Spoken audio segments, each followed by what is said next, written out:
Selamat siang teman-teman. Ya, Pak. Seperti biasa kita coba saya dan siang-siang Ya. Selamat siang teman-teman. Ya, Oke, terima kasih. Wah, teman-teman, kita menyiapkan doa untuk awal kegiatan kita hari ini.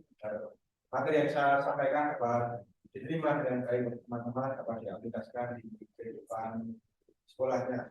Nah, kita berdoa agama dan doa kita masing-masing, doa dipersilahkan. Doa tidak dibatasi. Amin. Sebelumnya ada yang absen nggak hari ini teman-teman? ada Pak. Sama Pacar saya Pak. pacarmu sama siapa yang ini kok masih kurang berbeda? Iqbal Pak. Iqbal. Sama Nur. Sakit ya? Ada Pak. Ada kegiatan lain? Kawin. Ya kalau 3 hari belum berangkat nanti di Jenguk ya. Ya. Oke, minggu kemarin kita berbicara tentang apa ya ini kan? Penggores Pak. Sebelumnya lagi Bagian sih. ya di bagian mesin ada apa saja? Selat. Las. Terus Kabel masak. dimasak betul. Pak. Terus Burger. ada kita dong. Ya dan yang lain-lain. Di sini di kesempatan hari ini kita akan fokus di mesin lasnya. Di dalam mesin las kemarin ada beberapa parameter yang akan kita pelajari hari ini. Jadi teman-teman mohon disiapkan untuk alat tulisnya. Untuk menulis apa saja yang penting dalam materi yang akan saya sampaikan hari ini. Seperti yang saya bilang tadi, materi kita hari ini adalah parameter yang digunakan pada pemasangan SMAW. Sama seperti teman-teman ketika menggunakan kamera bagus tapi tidak bisa dalam mengatur parameternya, hasilnya akan buruk. Teman-teman punya motor Harley tapi tidak bisa makainya, ada beberapa fitur yang tidak kalian kenali, sama saja tidak berguna motornya. Jadi teman-teman mohon untuk perhatiannya untuk kita masuk ke materi. Pak, kata-kata hari ini Pak, oke. Ketika kawan kelas bersinar, rezeki lancar. Itu menurut kata. Siapa? Oke, itu ada pengulas ada. Jadi parameter yang akan digunakan pada pengelasan SMA itu ada beberapa. Yang pertama adalah arus listrik. Arus listrik di sini apa? Satuannya arus listrik. Ampere.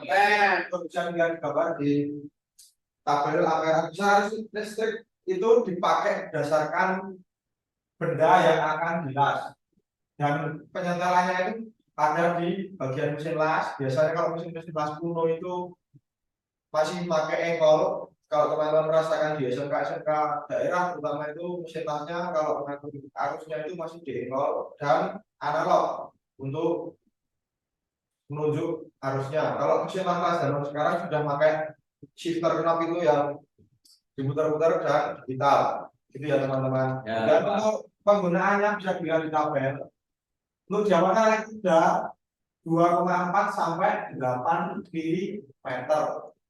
Untuk ketebalan benda kerja mulai dari 1,6 mm sampai 25,4 mm. Untuk arus yang dipakai mulai dari 25 ampere sampai 450 ampere. Jadi teman-teman ketika mengelas benda tipis tapi menggunakan 200 ampere kira-kira apa yang terjadi? Ya betul. Jadi penggunaan arus listrik ini atau ampere ini disesuaikan dengan elektroda yang dipakai. Yang pertama, yang kedua ada tebal benda yang akan dilas. Itu ya teman-teman. Ketika bendanya tebalnya 1 cm tapi pakainya 25 ampere, kira-kira gimana? Itu Pak.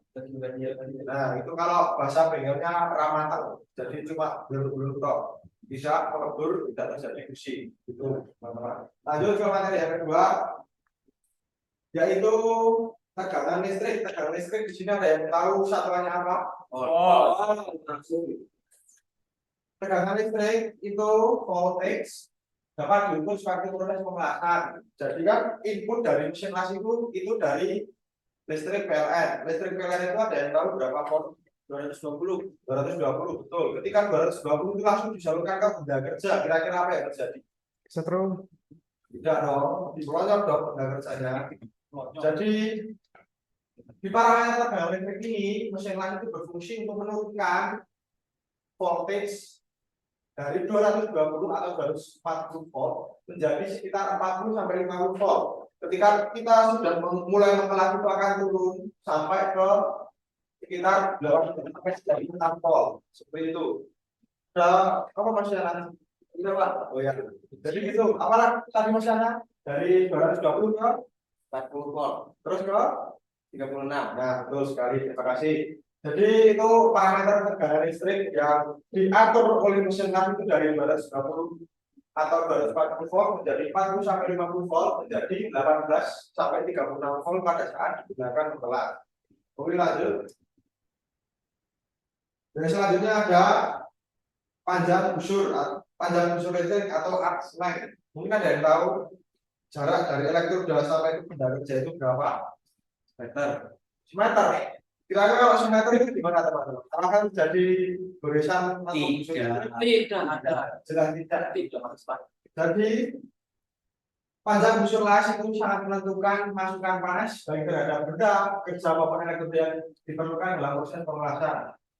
Biasanya di bengkel-bengkel kita, di bengkel-bengkel di jalan juga itu menggunakan elektroda basic.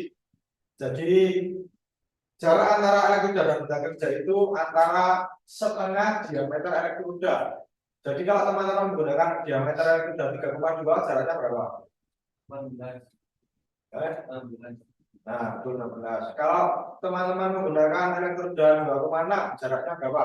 3. 1,3. Nah, 1,3. Betul. Kalau kita menggunakan elektroda 2 mili, jaraknya 1 mili. 1 mili. Nah, betul seperti itu teman-teman. Jadi dalam juga untuk apa namanya?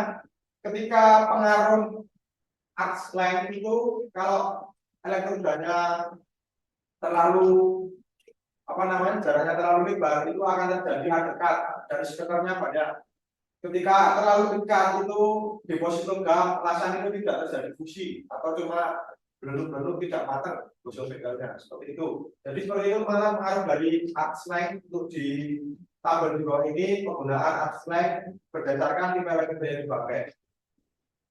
Terus langsung lanjut ke kecepatan pengelasan atau travel speed. Travel speed ini kecepatan penarikan kawat elektroda oleh jurulas atau welder. Ini tidak ada apa ya spesifik yang berapa per berapa gitu, itu termasuk apa ya feeling dari welder untuk kecepatan pengelasan atau travel speed atau welding speed itu termasuk apa ya feeling feeling dari seorang welder berdasarkan pengalamannya. Jadi tidak ada ketentuan yang pasti. Yang pasti itu ketika teman-teman menarik terlalu cepat akan menjadi kecil hasil ulasannya. Kalau teman-teman menariknya itu terlalu lama akan terjadi lebar. Nah, yang pas itu ya segini, teman-teman. Itu untuk kecepatan pengelasan. Langsung lagi untuk posisi elektroda atau sudut itu ada dua, ada travel angle dan work angle. Untuk travel angle itu sekitar 10 derajat dan untuk work angle itu 45 derajat untuk pilar dan 90 derajat untuk sambungan rata. Jadi yang ke sini itu travel angle, yang ke sini itu work angle. Paham ya teman-teman? Oke. Mungkin untuk prinsip kerja mesin las ini akan saya jadikan pokok untuk tugas. Jadi untuk parameter pengelasan ada yang ingin ditanyakan? Tidak. Oke. Jadi ada berapa parameter pengelasan tadi? Dan itu. Tidak gitu, Pak. Tidak apa-apa. Yang pertama ada arus las, Ya, arus tegangan, ya. terus Kecepatan. apa? Aslen, Aslen betul terus kecepatan. kecepatan. Jadi ada 4. nah, betul. Jadi ada 4. Mungkin itu yang dapat saya jelaskan tentang parameter pengelasan. Terus untuk tugas teman-teman silahkan mempelajari tentang prinsip kerja pengelasan SMA karena parameter itu berhubungan dengan prinsip kerjanya mesin las. Itu teman-teman nanti bisa di YouTube, di Google, dan di media-media lain untuk mencari terkait dengan prinsip kerja pengelasan SMA. Dia kok udah kan? Ya udah berhubungan dia sudah mungkin cukup sekian materi yang kita saya sampaikan hari ini. Mungkin kurang lebihnya saya mohon maaf terkait dengan penyampaian materi terkait dengan kata-kata dan Kami harapkan berkenan, mungkin cukup sekian, teman-teman boleh bersiap untuk pulang. Kita tutup dengan berdoa sebelum kita pulang. Teman-teman kita menyiapkan dulu doa, doa rupiah dengan kita masing-masing, doa dipersilakan. Doa cukup sekian dari saya. Terima kasih. Wassalamualaikum warahmatullahi wabarakatuh. Waalaikumsalam warahmatullahi wabarakatuh.